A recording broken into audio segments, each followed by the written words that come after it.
people on social media and in the chat, Diva Garnacho. I mean, it's very fitting, isn't it? Diva Garnacho. Yeah. What's going on? What has Ruben Amorim said? Are people making too much of this, or is it a valid point? Yeah, so as you mentioned, Alejandro Garnacho, he was the player that was sacrificed, of course, after Patrick Dorgu getting sent off. One player has to go to get back to the back three formation, and it was Garnacho. Which, to be fair, watching the game, it did get a bit of a negative reaction inside Old Trafford. Some people were like, I should have taken off Højlund, should have done this, should have done that. Garnacho himself reacted on social media, posted this on his Instagram story. Just simply a picture. Yeah, just simply a picture of his face. You know what I mean? With the nose down. And I checked that because you never know nowadays. But I checked on his Instagram; it's still up this morning, as of this morning. That story. So there's that. And then, of course, he walked straight down the tunnel as well. And Ruben Amorim was asked about it after the game. He, when asked about Garnacho going straight down the tunnel, he says, "You're making the connection with Rashford, right? I'm going to speak to him about that." Yeah, he knows. He's onto it, isn't it? He knows. Yeah, he knows what the situation is. Now, he did explain himself as to why Garnacho was subbed off after Patrick Dorgu was sent off. He said the thinking was that we are playing more in the 5-3-1. I know that it is a risk because you're taking the only player who has very 1-versus-1 pace, but I felt the team was okay and in control of the game. We had to take someone off, and we also had to think about set pieces. So maybe that's why he kept on Højlund or Xerxes, just purely for the height as well. I mean, look, we did score from 3 set pieces last night as well. So look, he's explained that there, his reasoning. How do you feel about it all? Because there's kind of two-pronged part of that, isn't it? There's one which is going down the tunnel. You know, it forces Fleck to sneeze. You know, that's what it was about. Bless you. And the second part is obviously the reaction on social media. Now, in terms of the reaction that I saw last night, it was, I think, the majority, not all, but the majority were going, going down the tunnel thing. Okay, sometimes people are, bless you, people are unhappy, and sometimes they go down the tunnel. You see it quite a lot nowadays. Modern footballers, they get substituted, they're throwing the jacket around and they're doing all that kind of stuff. The thing for socials, I just don't. Is that really necessary? You've just won a game. The team's in a bad moment. Do you need? Maybe having an allergic reaction to the bullshit of it all. What do you make of it all? Do you care? Don't you care? I didn't realize, was that social media post straight after the game, or was it like this morning, or was it straight after the game? As far as I'm aware, straight after the game. It's still up as of this morning. It's still up. Yeah. First of all, I didn't even realize that he walked off. That shows you, what our focus should be in that moment. A player's gone off. It's all about the team. It's always about the team over any individual. Is he pissed off that he was sacrificed? Yeah, of course. He wants to play, and he was doing all right. He was winning some fouls. He was doing all right. But essentially, it was the right decision. It's as simple as that. The managers explained it. We've gone on to win the game, and actually, that's exactly what we said. We said it'd go 5-3-1. It's not something he hasn't done before. He did it when we went down to 10 men against Arsenal.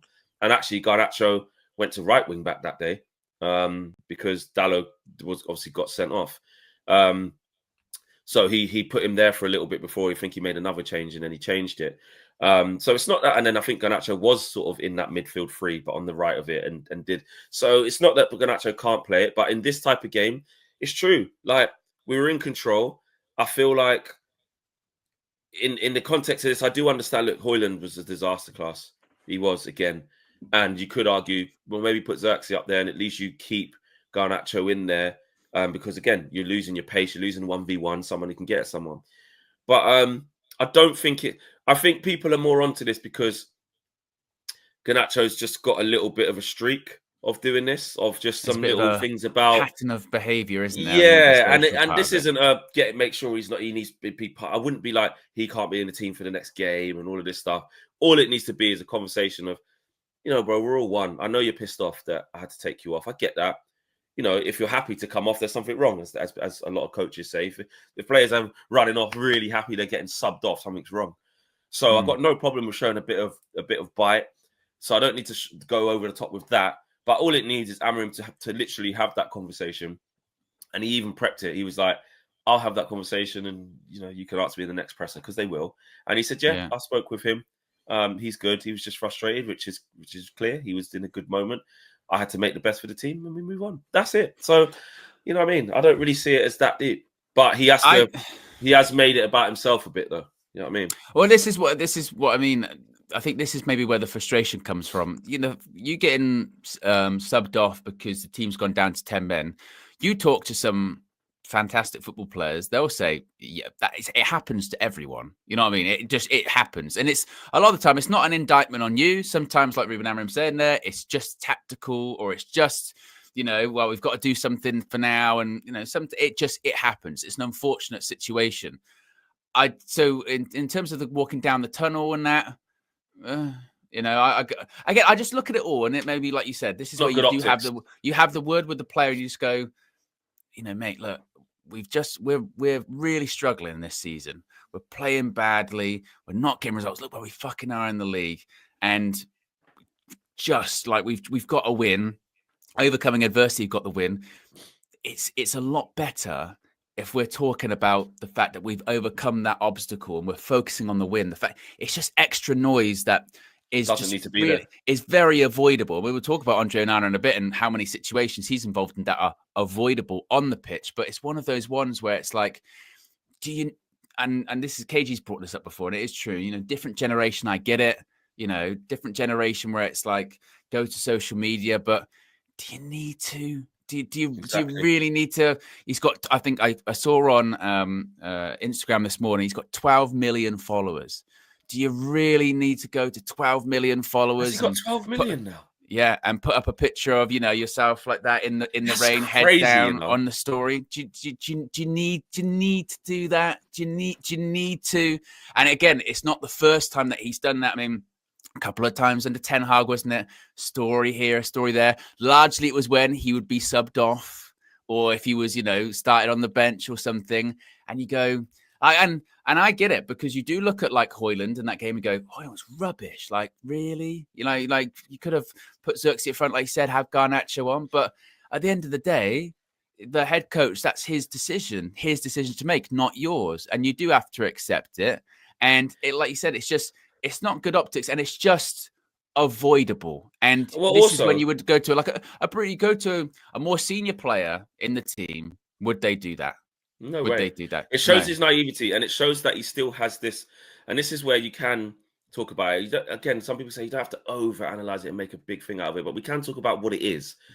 And it does display an element of selfishness. It does, an element of that, because if you're going to post after the game, especially in the manner of the way that we won that game, let's be honest, you should be posting hard-fought win, boys. Well done. We go again next week.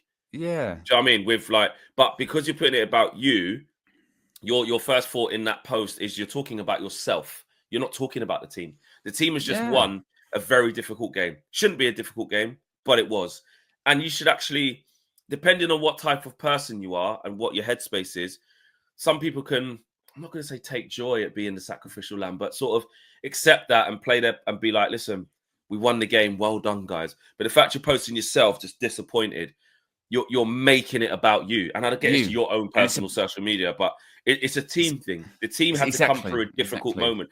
Post up Dorgu. Post up you and Dorgu in training saying, head up, bro. I got you. Or add to the camaraderie. By doing that, the optics is you're still on a high horse a little bit. I shouldn't be the one to get taken off. Should have been Højlund. He's shit. Could have been Xerxes.